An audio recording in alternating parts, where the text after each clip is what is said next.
Assalamualaikum warahmatullahi wabarakatuh. Perkenalkan, nama saya Mirna Sofia Medila. Saya akan menjelaskan beberapa materi mengenai MK struktur data, yaitu yang pertama sekali yang akan saya jelaskan adalah mengenai array. Array adalah sekumpulan data yang memiliki tipe data yang sama.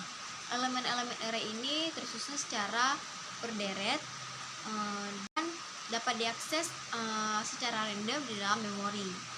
Array terbagi menjadi dua, yaitu ada array dimensi 1 dan ada array dimensi 2. Array satu dimensi merupakan salah satu tipe data yang paling banyak digunakan. Contohnya adalah ketika digunakan untuk membuat daftar sejumlah orang. Array dimensi 1 merupakan salah satu tipe data yang sering digunakan. Contohnya saat ingin digunakan untuk membuat biodata, maka syarat yang harus dimasukkan dalam menentukan elemennya adalah nama, umur, bahkan biodata lainnya. Setelah kita menentukan elemen-elemennya, maka kita akan bisa untuk menentukan langkah selanjutnya seperti menggunakan rumus atau lainnya. Array dimensi 1 ini adalah array yang menggunakan satu indeks dan yang terdiri dari satu baris dan satu kolom. Contoh codingan array satu dimensi adalah contohnya kita ingin membuat seperti yang saya bilang tadi, kita ingin membuat biodata. Selanjutnya adalah array dua dimensi, yaitu merupakan tipe data yang memakai dua elemen. Jadi kita bisa memasukkan dua elemen sekaligus. Jenis data dua dimensi ini memiliki fungsi untuk menampilkan sebuah data yang memiliki dua jenis elemen secara berbeda. Jadi contoh codingan di sini kita membuat argumen yaitu nama, dan elemennya ada Andi, Budi, dan Firman. Jadi untuk print nama yang ingin kita cari yaitu nama Rina, ya, bahwa kita ingin cari nama Rina ini ada nggak di argumen yang sudah kita buat tadi. Jadi untuk mengeceknya kita menggunakan print nama yang ingin kita tampilkan gitu. Terus untuk kita carinya itu kita harus menentukan di Rina ini berada di indeks keberapa. Jadi untuk kita printnya atau menampilkannya di output, kita menggunakan perulangan for. Ya. Jadi caranya dengan for x in nama, dan selanjutnya kita memprint nama yang ingin kita cari tadi. Kalau nama yang kita cari itu tidak berada dalam argumen yang kita buat, maka outputnya tidak ditemukan. Oke. Tidak ditemukan karena indeks yang berada di indeks 1 itu bukan nama Rina, tapi nama Budi. Makanya tidak ditemukan, seperti itu.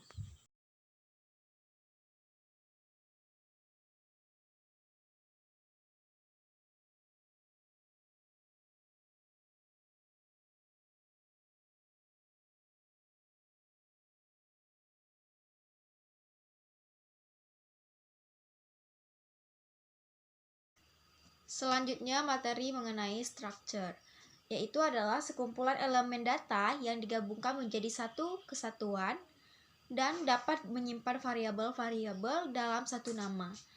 Elemen data dikenal dengan sebut field. Field ini dapat memiliki tipe data yang sama ataupun berbeda. Oke, untuk contoh codingan structure di sini saya membuat variabel A, ya. Di sini ada 3 baris dan 4 kolom. Terdiri dari 12 elemen.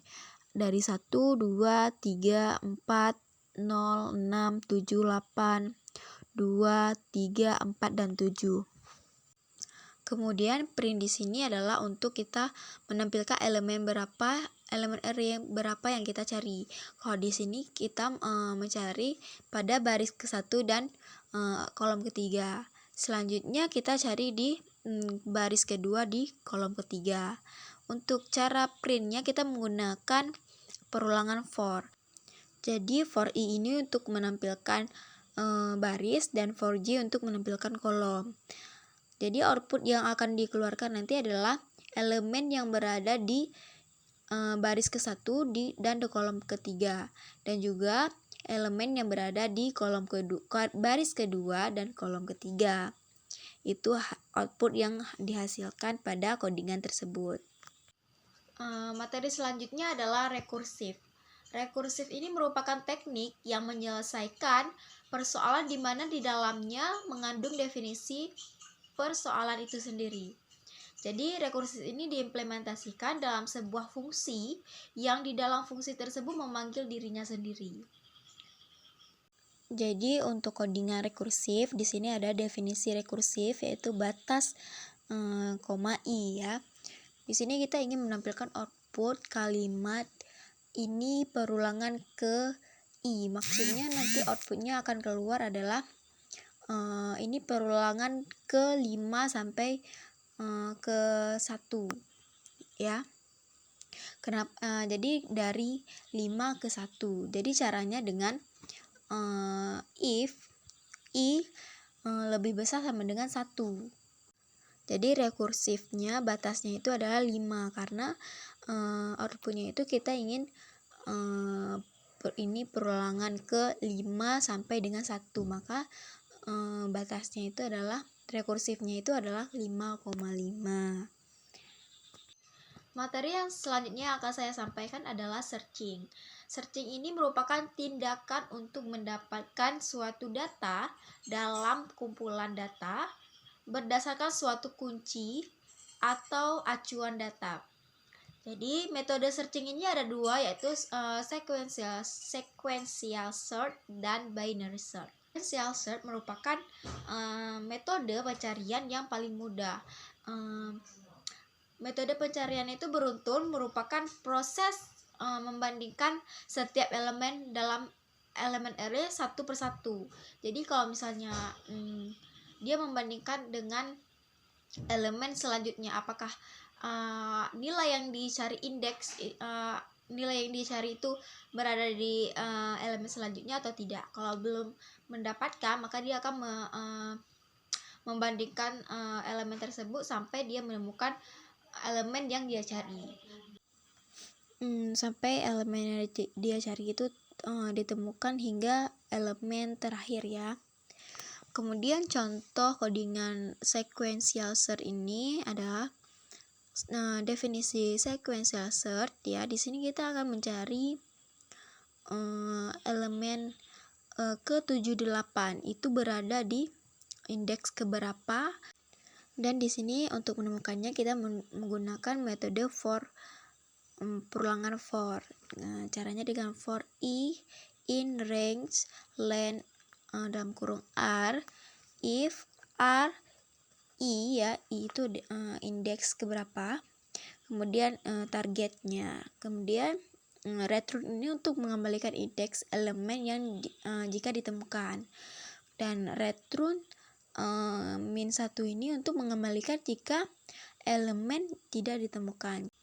Kemudian contoh penggunaannya, mylist sama dengan elemen yang sudah dibuat ya, dan target kita itu adalah elemen 78.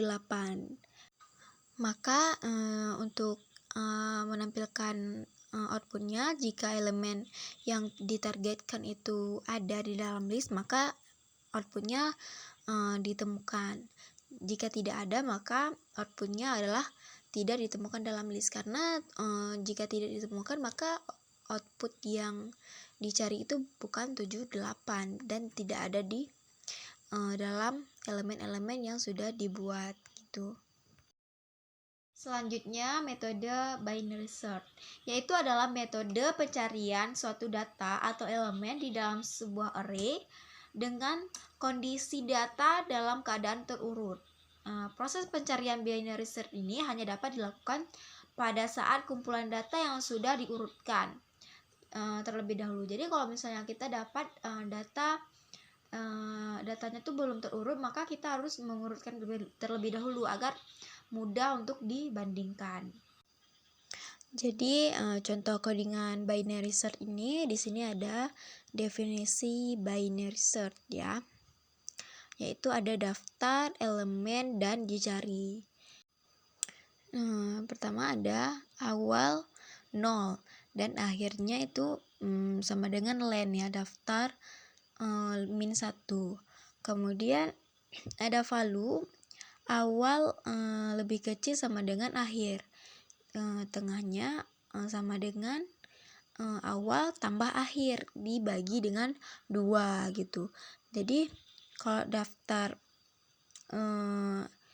daftar ini dinilai tengah, maka elemen itu dicari.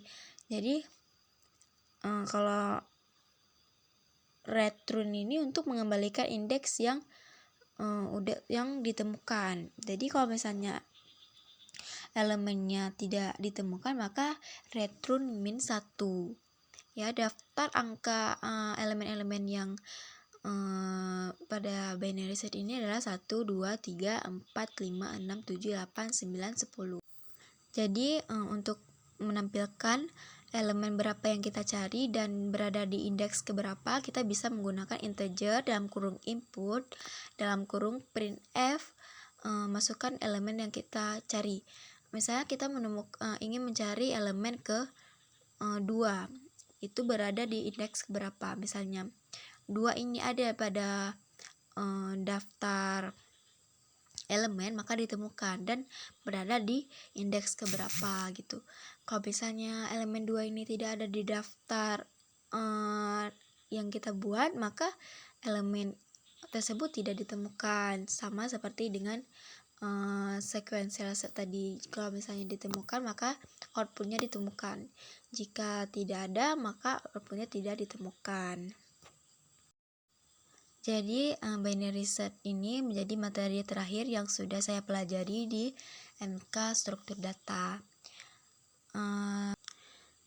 Cukup sekian presentasi dari saya ucapkan terima kasih banyak. Assalamualaikum warahmatullahi wabarakatuh.